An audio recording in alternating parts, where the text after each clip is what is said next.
And this is where the question becomes impossible to ignore.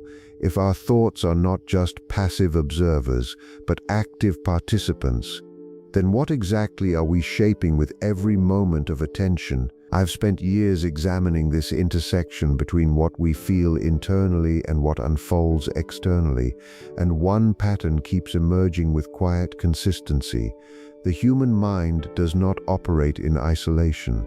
It is deeply entangled with the body and in subtle ways with the environment around us. When I observe how belief functions, I don't see it as a simple idea we hold in the brain. I see it as a biological event.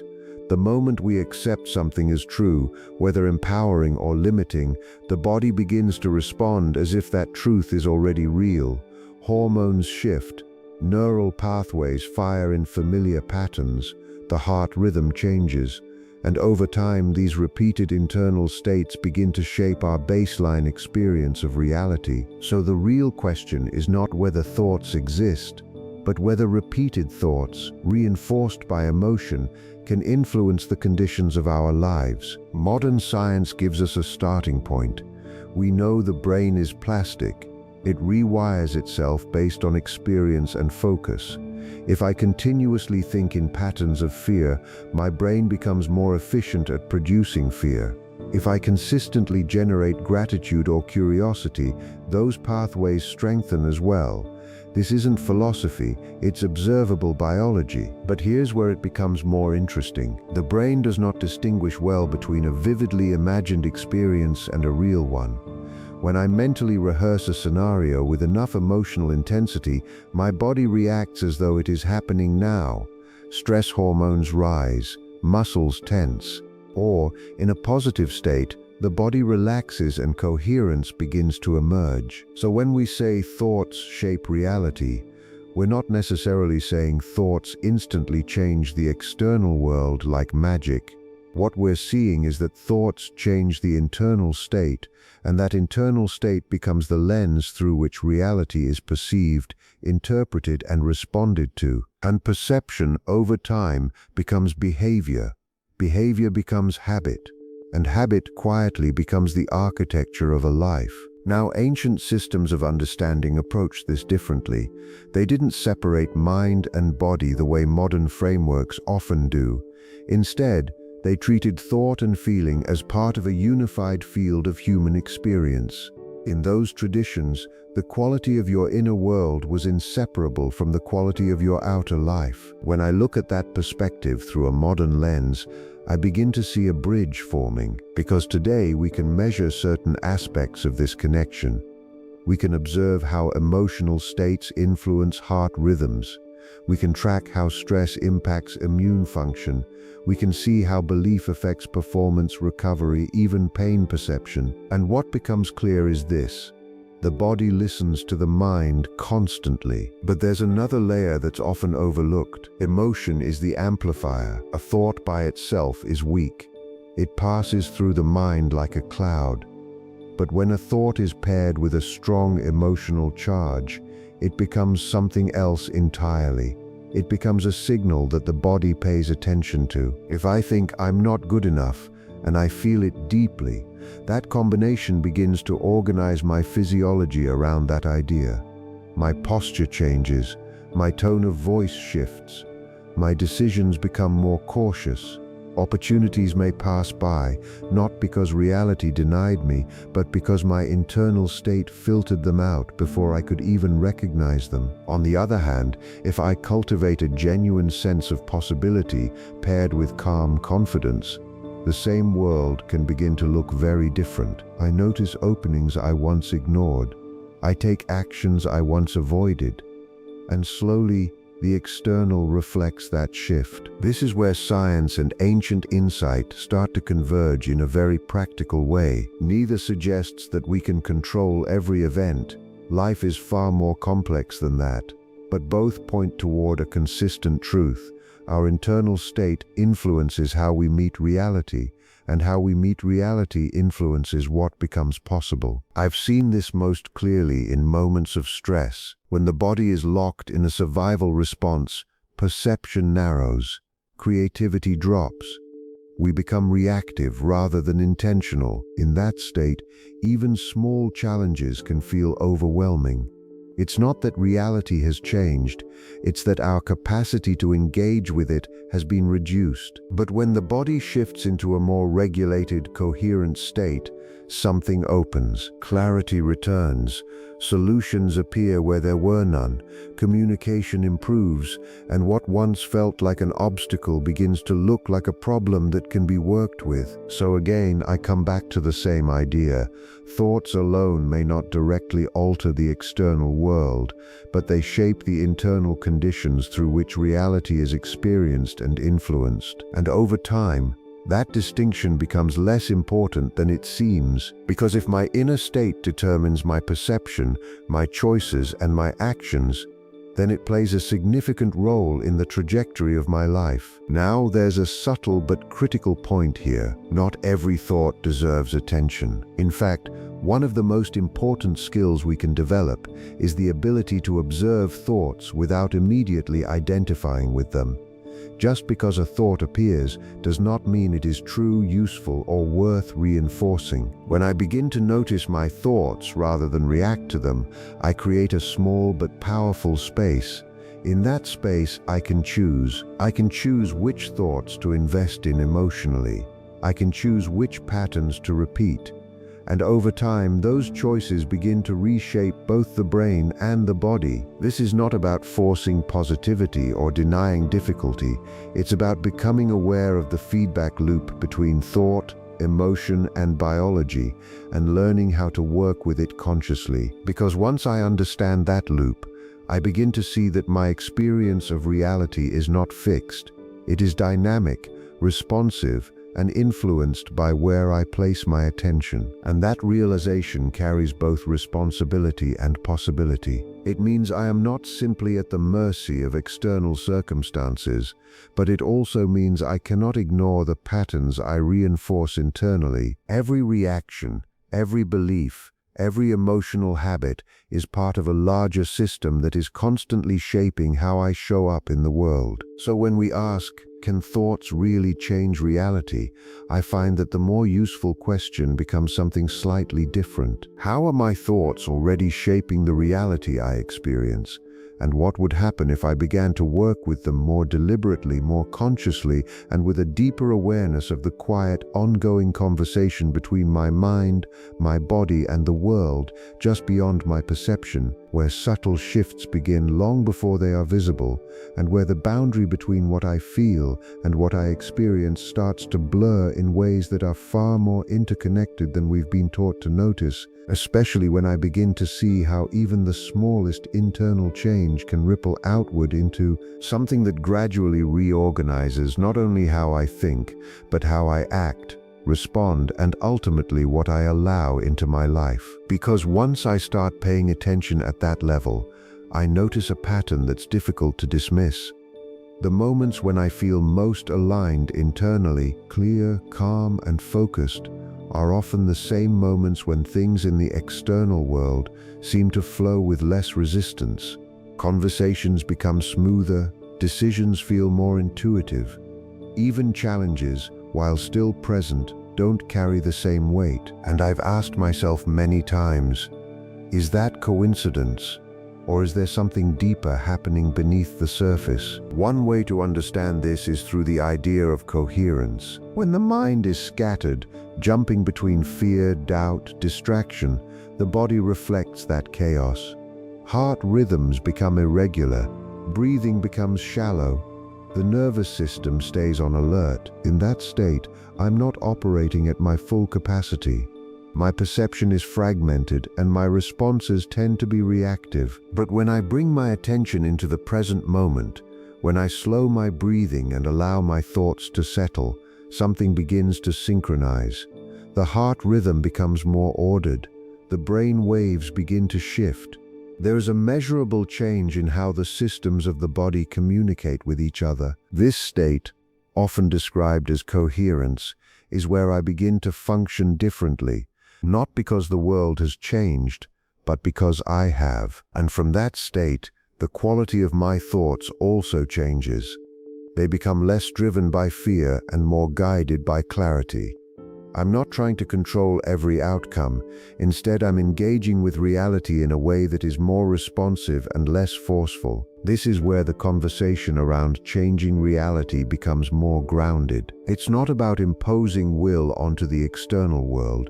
It's about refining the internal state from which all action emerges. Because every action I take originates from a thought, and every thought is influenced by my emotional state. So if I can shift the emotional foundation, I naturally begin to shift the quality of my thoughts, and from there, my actions follow. Now, here's something I find particularly fascinating. The body doesn't just respond to current experiences, it also responds to anticipated ones. If I spend time imagining a future filled with stress, failure, or uncertainty, my body begins to prepare for that future as if it's already unfolding. Stress hormones increase, muscles tighten, my attention narrows, scanning for potential threats. Over time, this creates a kind of internal conditioning. I begin to expect difficulty, and that expectation subtly shapes how I interpret events. But the reverse is also true. If I intentionally generate a clear mental image of a desired outcome, paired with a genuine feeling of confidence or gratitude, the body begins to align with that vision. It's not about pretending everything is perfect, it's about rehearsing a different internal experience, and that rehearsal, repeated over time, begins to influence how I show up in real situations. Athletes have used this for decades. They mentally practice movements before executing them physically. The brain fires in similar patterns during visualization as it does during actual performance. The result is improved coordination, timing, and confidence. So when I apply that same principle to everyday life, I begin to see how powerful it can be. If I rehearse calmness in my mind, I'm more likely to access calmness under pressure. If I rehearse clarity, I'm less likely to become overwhelmed when decisions arise. Again, this doesn't guarantee specific outcomes, but it dramatically increases the likelihood that I respond in ways that support those outcomes. And that brings me to another important distinction. There is a difference between control and influence. I cannot control every variable in the external world. There are too many moving parts, too many factors beyond my awareness. But I can influence how I engage with those variables, and influence, over time, accumulates. Small shifts in perception lead to small changes in behavior. Those behaviors create different results, and those results reinforce new beliefs. It becomes a loop, but now, one that I can consciously participate in. What I find most empowering about this is not the idea of controlling reality, but the realization that I am not separate from it. My thoughts, emotions, and actions are not isolated events. They are part of a continuous interaction with the world around me. And when I begin to take responsibility for that interaction, I start to notice opportunities for change that were invisible before. For example, consider how often we react automatically. A situation arises, and without thinking, we respond based on past conditioning. The same patterns repeat, the same frustrations emerge, and it can feel as though reality itself is fixed. But when I pause, just for a moment, and become aware of that impulse, I create a choice point. In that brief space, I can choose a different response. And that different response, even if it's subtle, begins to alter the trajectory of the interaction. Over time, those small deviations from old patterns accumulate into something much larger, a new way of thinking, a new way of feeling, a new way of engaging with the world. And this is where the deeper implications begin to unfold. Because if enough individuals begin to shift their internal states, moving from reactivity to awareness, from fragmentation to coherence, the collective experience also begins to change. Not instantly, not dramatically, but gradually, in ways that are often only visible in hindsight. And this raises an even more profound question. If our internal states are constantly influencing our external experiences, then what responsibility do we carry in shaping not just our own lives, but the environments we participate in? Because every interaction, every conversation, every decision carries the imprint of our internal condition. And when I start to see it that way, I realize that working with my thoughts is not just a personal practice.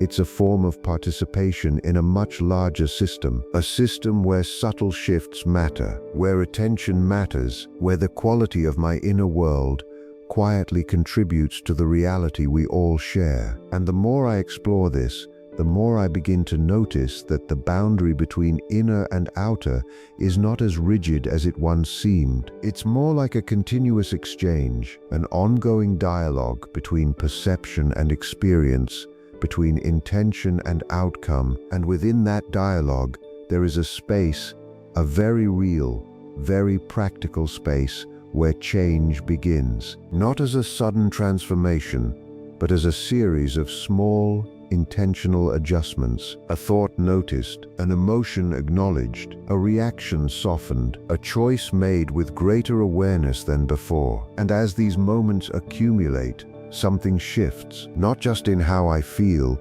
but in how I move through the world. And perhaps this is where the true power lies, not in the idea that thoughts can instantly reshape reality, but in the understanding that they are constantly, quietly participating in its formation. And if that's the case, then the question is no longer whether thoughts have power, but how much of that power I am willing to recognize, refine, and consciously direct, especially as I begin to explore what happens when intention becomes more than just a fleeting idea and starts to take on a quality that feels almost tangible, as if it carries a weight or presence of its own, influencing not just my internal state, but something beyond it, something that begins to respond in ways that are subtle at first, but increasingly difficult to ignore as I continue to pay attention to the patterns that emerge when I remain consistent with that attention, day after day, without needing immediate proof, and without falling back into the old habit of dismissing subtle change simply because it doesn't arrive all at once. Because this is where most people stop. They look for dramatic evidence, instant transformation, a clear, undeniable shift in the external world. And when that doesn't happen quickly, they assume nothing is happening at all. But what I've come to understand is that the most meaningful changes rarely announce themselves in obvious ways. They begin quietly, beneath the surface, in the patterns we repeat and the states we sustain. At first, it might just be a slightly different reaction, a moment where I would normally feel overwhelmed. But instead, I pause, I breathe, I respond with a little more clarity than before. That moment may seem insignificant, easy to overlook, but it isn't, because in that moment I've interrupted an old pattern, I've introduced a new possibility, and that single shift begins to ripple forward into the next moment and the next. Over time, those ripples become a current, and that current starts to carry me in a different direction. Now, from the outside, it might still look like nothing has changed.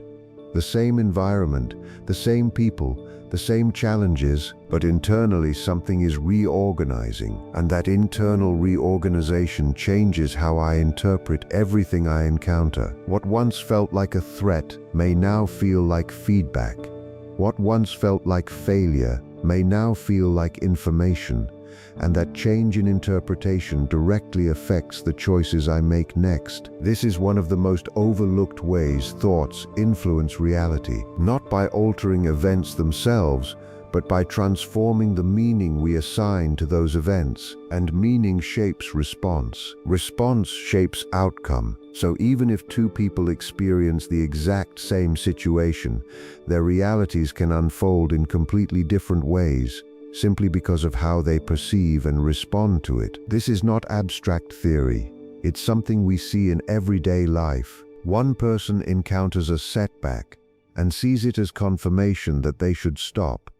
Another sees it as part of the process and continues forward. Same event, different internal narrative, different trajectory, and that narrative is built from repeated thoughts, reinforced over time. Which brings me to an important realization. If I want to understand the reality I'm experiencing, I need to pay attention to the patterns I've been practicing internally. Because whether I'm aware of it or not, those patterns are shaping how I engage with the world. Now, this doesn't mean everything is within my control.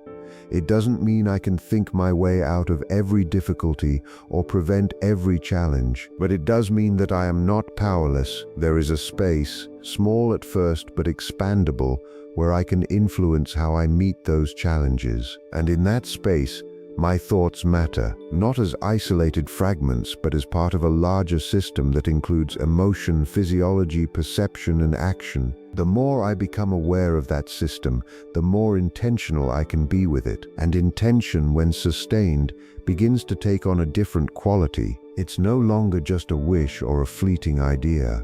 It becomes a direction, a kind of internal orientation that subtly guides my attention and behavior. I start to notice things that align with that intention, opportunities that I might have overlooked before, connections that seem to appear at the right time. From a purely scientific perspective, this can be explained through attention and pattern recognition.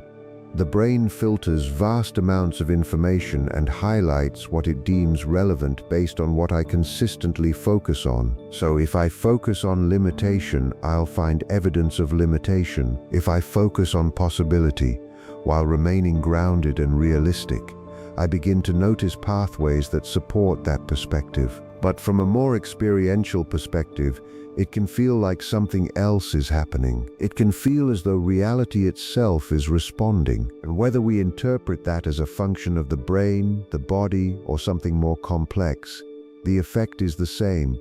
My experience changes. This is where the line between science and ancient understanding becomes less about opposition and more about language. Different frameworks, describing similar observations from different angles. One uses measurement and data, the other uses metaphor and lived experience, but both point toward a shared insight that the inner world is not separate from the outer one, that what I repeatedly think and feel becomes the foundation for how I live, and that foundation, over time, shapes the structure of my reality. Now, there's another layer to this that I find particularly important. Consistency matters more than intensity. A single moment of clear thinking or positive emotion is not enough to create lasting change. It's the repetition of those states that begins to rewire the system. In the same way that a habit is formed through repeated action, a mindset is formed through repeated thought and emotion. So the real practice is not about forcing a specific outcome, but about returning again and again to a chosen state of awareness, even when it's difficult, even when the external world doesn't immediately reflect that effort. Because every time I return to that state, I reinforce it, and over time, it becomes more natural, more accessible, more stable, until eventually, it becomes my default. And from that new baseline, the way I experience reality is fundamentally different, not because the world has changed overnight, but because I have changed in a way that allows me to engage with it differently. So when I revisit the original question, can thoughts really change reality? I find that the answer is both simpler and more profound than it first appears. Thoughts, especially when combined with emotion and reinforced through repetition, shape the internal conditions from which all perception and action arise. And those conditions, sustained over time, influence the outcomes we experience, not in a way that bypasses complexity or eliminates uncertainty, but in a way that actively participates in the unfolding of our lives. And the more I explore this, the more I begin to sense that there is still something deeper to understand, something just beyond the edge of what we can easily measure or explain, because there are moments, subtle but undeniable, when intention, attention, and emotion seem to align in a way that produces outcomes that feel almost too precise to be accidental. Moments where timing shifts, where connections form unexpectedly, where solutions appear without a clear linear path leading to them. And while it's easy to dismiss these as coincidence, I've learned to pay attention to them instead, not to jump to conclusions, but to remain curious, to ask whether there are aspects of the relationship between mind and reality that we are only beginning to understand. Because if even a small part of that connection operates beyond our current models, then the implications are far greater than we might assume. And it suggests that the role of our thoughts may extend further than simply shaping perception into a space where influence becomes more subtle, more nuanced, and perhaps more powerful than we've yet fully explored, especially as I begin to consider what happens when awareness itself deepens beyond habitual thinking, and I start to notice not just the content of my thoughts, but the space from which they arise.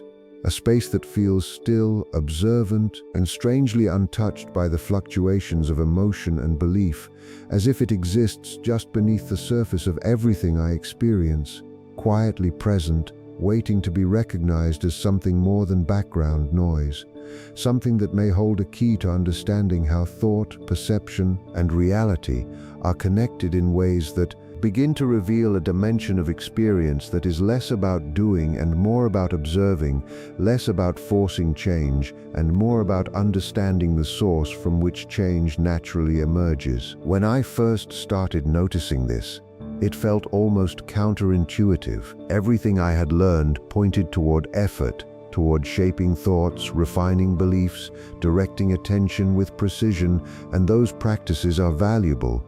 They help stabilize the mind and bring awareness to patterns that would otherwise remain unconscious. But beneath all of that activity, there is something quieter, a kind of awareness that doesn't need to control thoughts because it exists before them. And when I rest my attention there, even briefly, something shifts. The constant stream of thinking doesn't disappear, but it loses some of its intensity.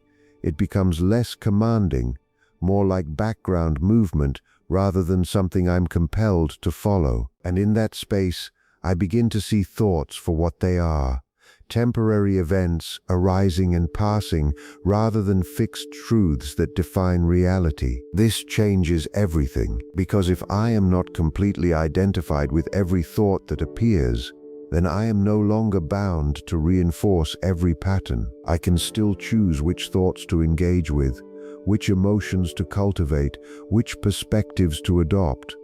But now, that choice comes from a deeper level of awareness, and from that level, the relationship between thought and reality becomes even more interesting, because it's no longer just about replacing negative thoughts with positive ones. It's about recognizing the mechanism itself, seeing how a thought arises, how it links to an emotion, how that emotion influences the body, and how the entire system begins to organize around that loop. And when I can observe that process in real time, I gain a kind of freedom within it. I don't have to stop the loop entirely.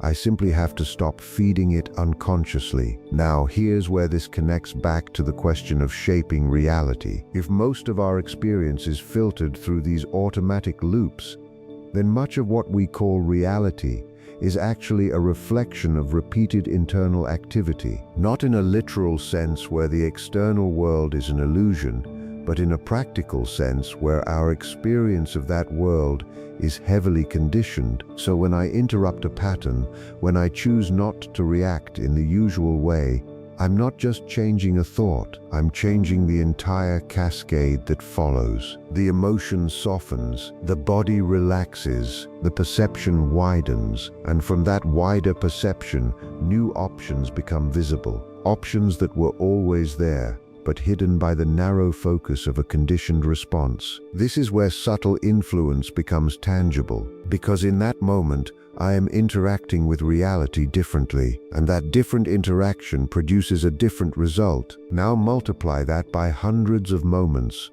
across days, weeks, months. The cumulative effect becomes significant. A life that once felt repetitive begins to feel more open. A situation that once felt fixed begins to reveal movement, and all of it traces back, not to a single thought, but to a shift in awareness that changes how thoughts are engaged with altogether. This also brings a kind of stability that is often overlooked. When my sense of self is tied entirely to my thoughts and emotions, I become vulnerable to every fluctuation. A negative thought can feel overwhelming. A challenging situation can feel defining. But when I begin to recognize the awareness beneath those fluctuations, there is a steadiness that remains, even when circumstances are uncertain. And from that steadiness, my responses become more measured, not because I'm suppressing anything, but because I'm no longer being pulled in every direction by automatic patterns. This has practical consequences. In communication, I listen more fully instead of reacting instantly. In decision-making, I see more variables instead of narrowing down to the first available conclusion. In moments of pressure, I remain more grounded, which allows for clearer action. All of these shifts influence outcomes, not by controlling every detail, but by improving the quality of engagement with whatever arises. And this, again, brings us back to the bridge between science and ancient insight. Modern research continues to explore attention, awareness, and the effects of mental training on the brain and body. We see evidence that practices involving focused attention and open awareness can change neural patterns, reduce stress responses, and improve overall regulation. At the same time, older frameworks have long emphasized the importance of observing the mind, cultivating inner stillness, and recognizing a deeper layer of awareness beyond habitual thinking. Different language, different methods, but a similar direction toward understanding not just what we think, but how we relate to thinking itself. And as I explore this further, I begin to sense that this relationship may be one of the most important factors in how we experience reality. Because if I am constantly entangled in thought, then my experience is limited to the patterns I've already developed. But if I can step back, even slightly, and observe those patterns, then I create the possibility for something new to emerge, not forced, not manufactured, but allowed. And that allowing has a different quality than effort. It's less about pushing reality in a specific direction and more about removing the internal resistance that prevents certain possibilities from unfolding. This doesn't mean passivity. It doesn't mean waiting for change without action. It means aligning action with clarity rather than reactivity. It means acting from a place where thought, emotion, and awareness are not in conflict, but in coherence. And when that alignment happens, even briefly, the effect can be profound. There is a sense of flow, of timing, of actions unfolding with less friction. Again, not perfectly, not constantly, but enough to notice a difference, enough to recognize that something has shifted. And as I continue to observe this, I start to see that the deeper question is no longer just about whether thoughts can change reality. It's about understanding the full spectrum of our internal experience, from surface-level thinking to deeper awareness, and how each layer contributes to the way reality is perceived, engaged with, and influenced. Because thoughts are only one part of the equation. Emotions amplify them, the body expresses them, attention stabilizes them, and awareness, at the deepest level, observes all of it without being confined by any single part. So when these elements begin to work together, when thought is intentional, emotion is coherent, the body is regulated, and awareness is present, the way I move through reality changes in ways that are both subtle and significant. And perhaps this is where the real exploration begins, not in trying to prove or disprove a single idea, but in directly experiencing how these layers interact, in noticing the shifts, however small, in paying attention to the patterns that repeat, and the moments where those patterns break. Because within those moments, there is information, there is possibility, there is a glimpse of how flexible our experience actually is. And the more I stay with that exploration, the more I begin to sense that what we call reality may be far more responsive than it appears on the surface, especially when I continue to refine not just what I think, but how I relate to thinking itself. And what begins to happen when that relationship becomes less reactive, more aware, and increasingly aligned with something that feels steady, present, and quietly powerful beneath it all, as if I am starting to participate in reality from a level that is not immediately visible, but deeply influential in ways that are only just beginning to come into focus the longer I remain with that level of attention, without rushing to define it, and without reducing it to something overly simple just to make it easier to explain. Because what I begin to notice is that this deeper level of awareness doesn't behave like a thought. It doesn't argue. It doesn't react.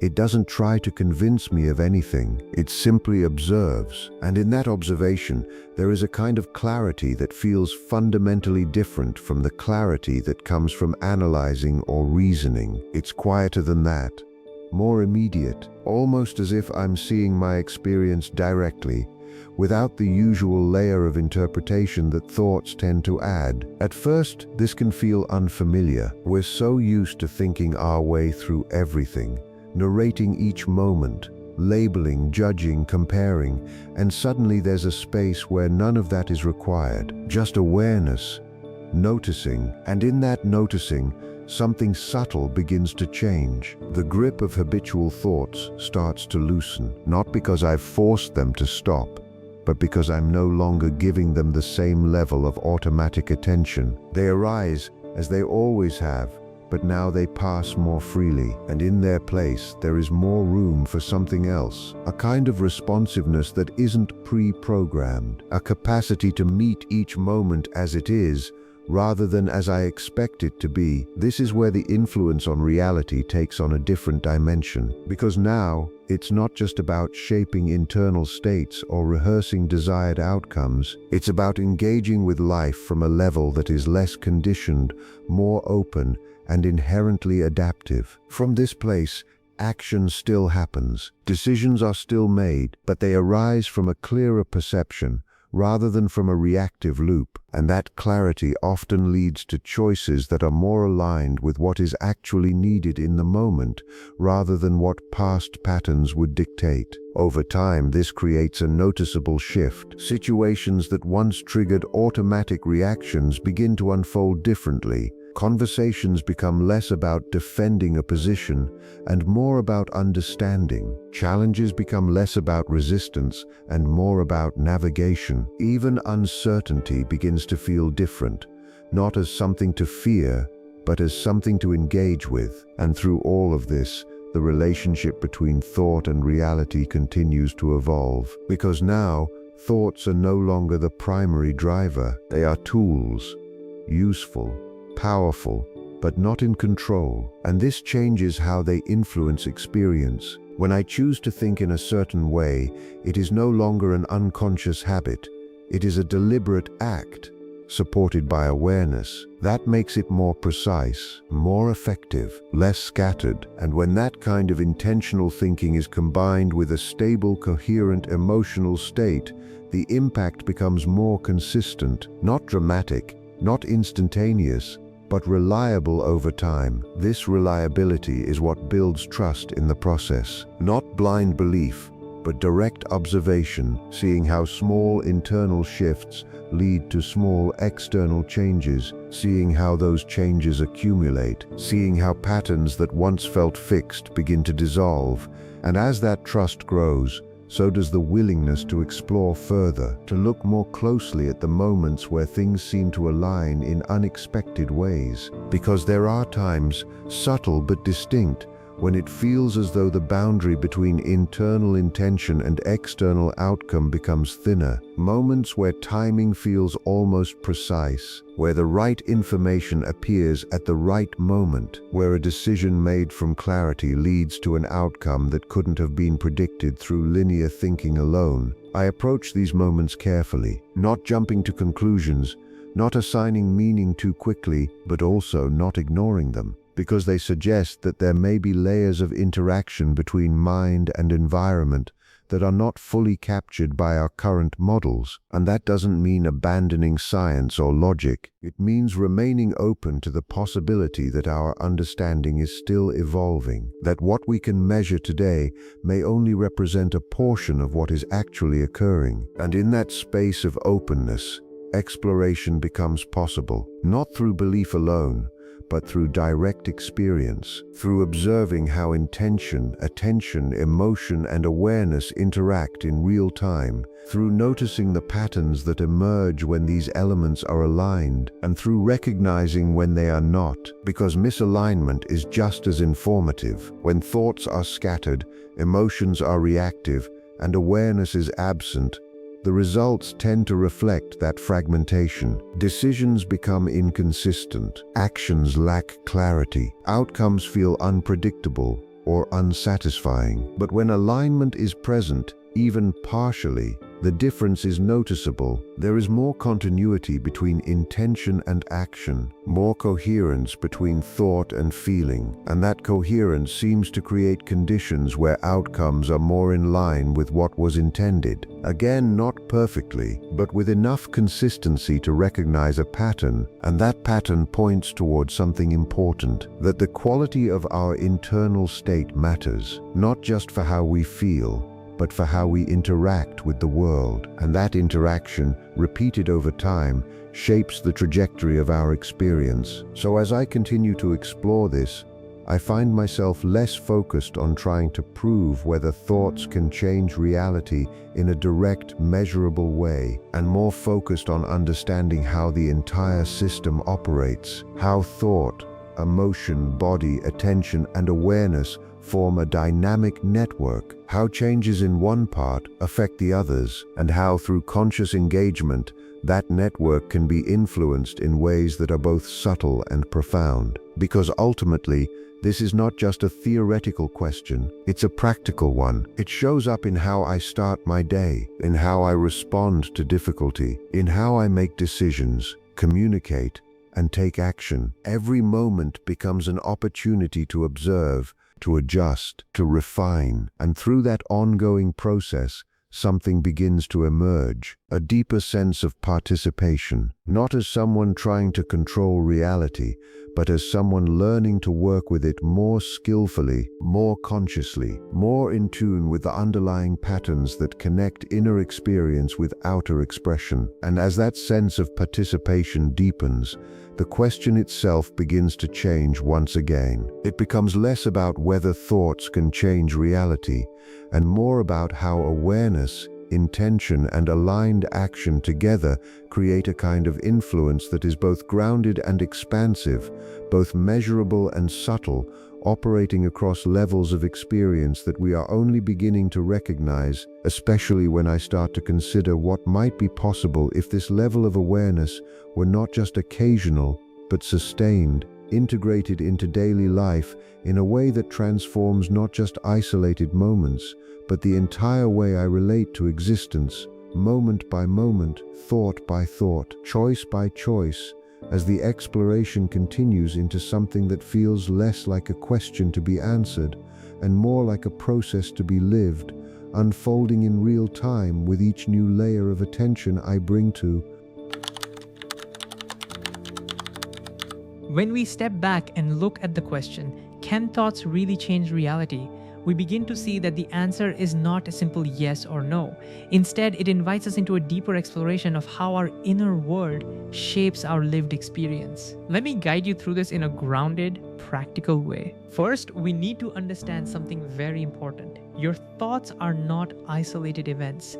They are part of a system that includes your brain, your body, and your emotions. Think of it like a feedback loop.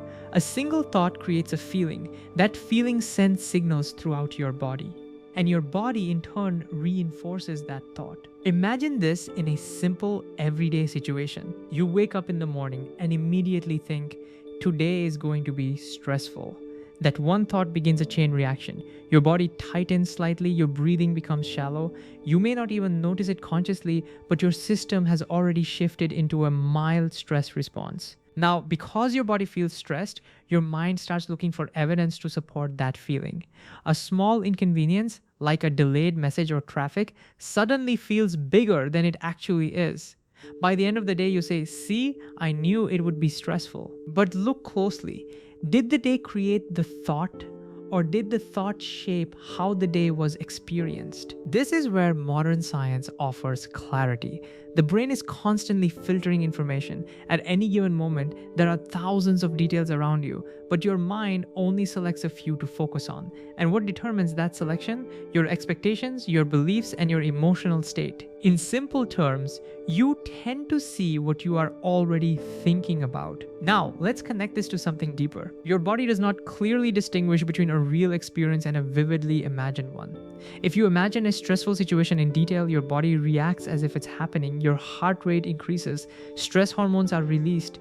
The experience becomes physically real, even if it exists only in your mind. This is why repeated thoughts matter. A single thought may pass quickly, but when the same thought is repeated, especially with strong emotion, it begins to shape your biology. Over time, this creates patterns, and those patterns influence how you perceive, decide, and act. Now, here's the key insight. Your thoughts may not directly change the external world in a magical or instant way, but they absolutely change how you engage with the world. And how you engage determines what becomes possible for you. Let's make this practical. Imagine two people facing the same opportunity, perhaps a job interview. One person thinks, "I'm not ready, I might fail." Their body becomes tense. Their voice lacks confidence. They hesitate in their answers. The other thinks, "This is a chance to learn and grow." Their body is more relaxed. Their tone is steady. They engage more openly. Same situation, different internal state, different outcome. So the power of thought lies in influence, not control. Now let's go a level deeper. Emotion is what amplifies thought. A thought without emotion is weak. It comes and goes. But when you combine a thought with a strong feeling, it becomes something your body listens to. Think of emotion as the fuel behind thought. If you repeatedly think, "I can't do this," and feel frustration or fear, you are training your system to operate within that limitation. But if you begin to cultivate thoughts like, "I'm learning, I'm improving," and genuinely feel even a small sense of possibility, you start creating a different internal environment. And that environment affects everything: your posture, your decisions, your persistence. Now, here is where many people misunderstand the process. This is not about forcing positive thinking. It's not about pretending everything is perfect. It's about awareness. The real shift begins when you start noticing your thoughts instead of automatically believing them. Let me give you a simple practice. Throughout your day, pause occasionally and ask yourself, "What am I thinking right now? And how is this thought making me feel?" Don't judge the answer, just observe. This creates a small but powerful gap between you and your thoughts. In that gap, you gain choice. You can decide whether to continue that line of thinking or gently shift it. Now, let's bring in another important concept: coherence. When your thoughts, emotions, and body are aligned, you enter a more balanced state. Your breathing becomes steady, your mind becomes clearer, you respond instead of react. You can experience this with a very simple exercise. Take a slow breath in, hold for a moment, then exhale slowly. As you do this, bring your attention to a feeling of appreciation. Something small, like a quiet moment or a kind interaction. Within a minute or two, your body begins to settle. This is not imagination, it is physiology.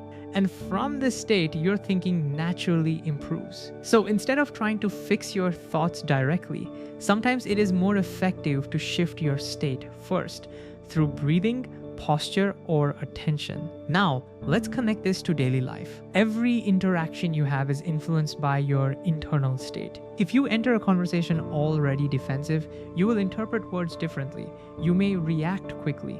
The conversation becomes tense. But if you enter with openness, the same conversation can unfold in a completely different way. So in a very real sense, your inner state shapes your outer experience, not by controlling others, but by influencing how you show up. Here are a few practical ways you can apply this. First, start your day intentionally. Before checking your phone or reacting to external input, take 1 minute to set a tone.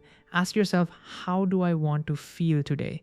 Even a simple intention like calmness or clarity can guide your thoughts. Second, interrupt negative loops. When you notice repetitive thoughts that create stress, pause, take a breath, remind yourself this is a thought, not a fact. Third, use mental rehearsal. Spend a few moments imagining yourself handling a situation well. Calm, focused, confident. Your brain begins to prepare for that outcome. Fourth, regulate your body. Simple actions like slow breathing, standing upright, or relaxing your shoulders can shift your state quickly. Fifth, practice consistency. Small changes repeated daily are far more powerful than occasional intense effort. Over time, these practices begin to reshape your internal patterns. And as those patterns change, your experience of reality begins to shift, not because the world has suddenly transformed, but because you are engaging with it differently. This is the deeper truth. You are not separate from your experience of reality, you are an active participant in it. Your thoughts influence your emotions. Your emotions influence your body influences your actions, and your actions influence your results. So while thoughts may not directly control the external world, they are a powerful part of the chain that shapes your life. And when you begin to work with that chain consciously, gently, consistently, and with awareness, you start to discover something important, that the way you experience reality is far more flexible than you once believed, and that even the smallest shift in how you think and feel can begin to open doors that once seemed completely invisible.